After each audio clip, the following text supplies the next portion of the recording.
Social मीडियावरची एक आक्षेपार्ह post आणि गावात तणाव. घटना आहे दौंडच्या यवतमधली. एका व्यक्तीनं सोशल मीडियाचा आधार घेत समाजामध्ये तेढ निर्माण करण्याचा प्रयत्न केलाय. सकाळी केलेल्या या पोस्टमुळे दुपारनंतर यवतमधलं वातावरण चांगलंच पेटलं. जाळपोळ सुरू झाली, परिस्थिती हाताबाहेर गेली. अखेर पोलिसांना पाचारण करावं लागलं. नेमकं काय घडलं यवतमध्ये पाहूया या रिपोर्टमध्ये.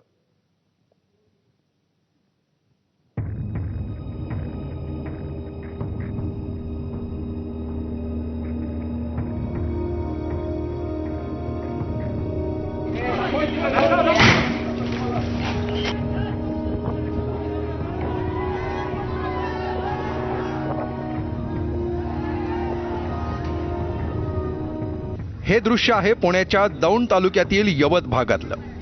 तसं यवत हे ठिकाण गुगल मॅप सोडला तर फार कुठं दिसणार नाही, पण आज मात्र हाच भाग सोशल मीडियावर चर्चेचा विषय ठरतोय. त्याला कारण आहे इथं राहणाऱ्या एका विशिष्ट समूहाच्या व्यक्तीनं केलेली पोस्ट. समाजात तेढ निर्माण करणारी या व्यक्तीची आक्षेपार्ह पोस्ट व्हायरल होताच यवतमध्ये तणावाचं वातावरण निर्माण झालं. दोन गट आमने सामने आले.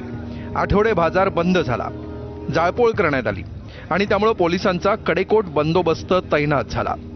अवघ्या काही मिनिटातच शांत असलेलं यवत पेटून उठलं. पुणे जिल्ह्यातील यवत या गावामध्ये अर्थात जर आपण बघितलं तर एक फेसबुकवर एक आक्षेपार्ह पोस्ट त्या ठिकाणी व्हायरल झाली.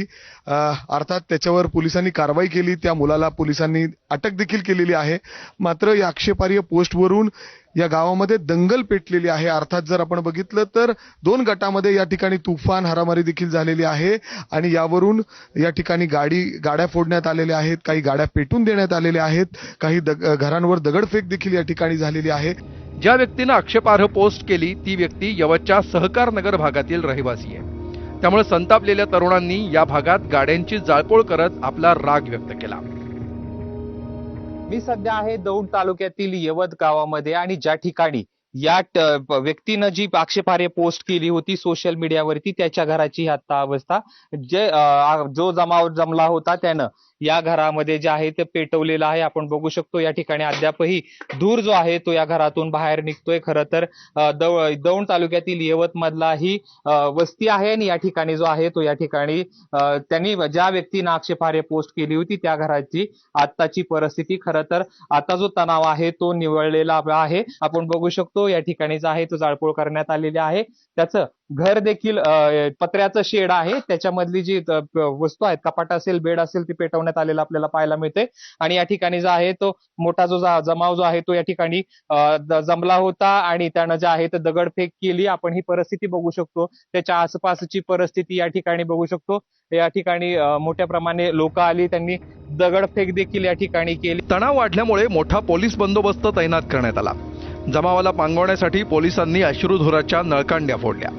सबको आह्वान है कि आप किसी भी तरह के जो स्टेटस वगैरह रखे जाते हैं उस पे विश्वास मत कीजिए. कृपा करके आप शांतता बनाए रखें और इस प्रकार की जो स्टेटस या किसी भी प्रकार का कोई ऐसा घटना होती है उस पे पुलिस अपना वचनबद्ध है, अपना काम अच्छे से कर रही है. आठवडे बाजारासाठी आलेल्या व्यापाऱ्यांनाही काही कळण्याच्या आत तणाव वाढला. अखेर बाजार बंद करण्यात आला. मग 7-8 गावचे व्यापारी येतात माल विकायला. 2-2, 3-3 लाखाचा माल असतो. आमच्या गाड्या गच भरलेल्या असतात, पण आज आमचा लय नसतावा झाला. दगडफेक झाली ना ह्या लोकांमुळे. दौंड तालुक्यातनं पर खडकी, रावणगाव इकडून येते विकायला. मोरगाव, सुपा व्यापारी समजी तिकडची येत आमची. लय नुकसान झाली आमची. हे मालाचं किती नुकसान झाले, आम्हाला कोण भरपाई देणार आहे? काल बी माल भरलं, काल वरवण मध्ये असं झालं.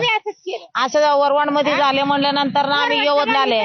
यवतला पाठ 3 वाजता आम्ही यवत मध्ये होतो. आज जो भाजीपाला आहे तो भाजीपाला नाशिवंत आहे. आमची त्यांना एक विनंती की बाबा आम्हाला असं बसून द्यावं, आम्ही कुणाला कुठल्या पद्धतीचा त्रास देत नाही किंवा त्यांचाही आम्हाला त्रास नाही. तणाव लक्षात घेत पोलिसांनी अखेर या भागात जमावबंदी लागू केली.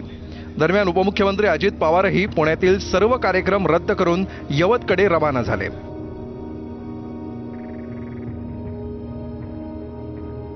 ह्या सगळ्या गोष्टी घडत असताना कुठंही आता इथं कुठं भीतीचं असं वातावरण नाहीये आणि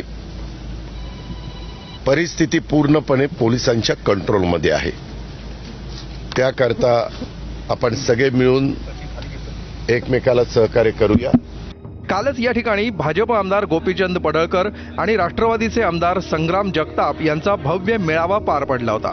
छत्रपती शिवाजी महाराज या हिंदुस्थानातील सर्व हिंदू धर्मीयांचा आत्मा आहे, अस्मिता आहे आणि त्यांना माहीत आहे की छत्रपती शिवाजी महाराजांच्या नावाखाली सगळी लोक जातीपातीच्या भिंती बाजूला ठेवून एकत्र येऊ शकतात आणि मग त्या अस्मितेवरतीच घाला घालायचा, आमच्या स्वाभिमानावरती घाला घालायचा आणि म्हणून ज्यांना अटक केली आहे त्यांना कडक शिक्षा झाली पाहिजे, त्यांच्यावरती देशद्रोहाचा गुन्हा दाखल झाला पाहिजे. त्यानंतर ही आक्षेपार्ह पोस्ट व्हायरल झाली आणि वाद पेटला. सोशल मीडिया हे माहिती पुरवण्याचं साधन आहे, पण यात सोशल मीडियाचा गैरवापर करून हे असे तणाव निर्माण केले जातात. महाराष्ट्रात अशा घटना घडण्याची ही काही पहिली वेळ नाही. यापूर्वीही अनेक ठिकाणी अशा वादग्रस्त पोस्टमुळे समाजातील शांतीचा भंग झालाय. भविष्यात अशा घटना टाळण्यासाठी ठोस पावलं उचलणं गरजेचं आहे. जयदीप भगतसह मिकी घाई, एबीपी माझा, यवत.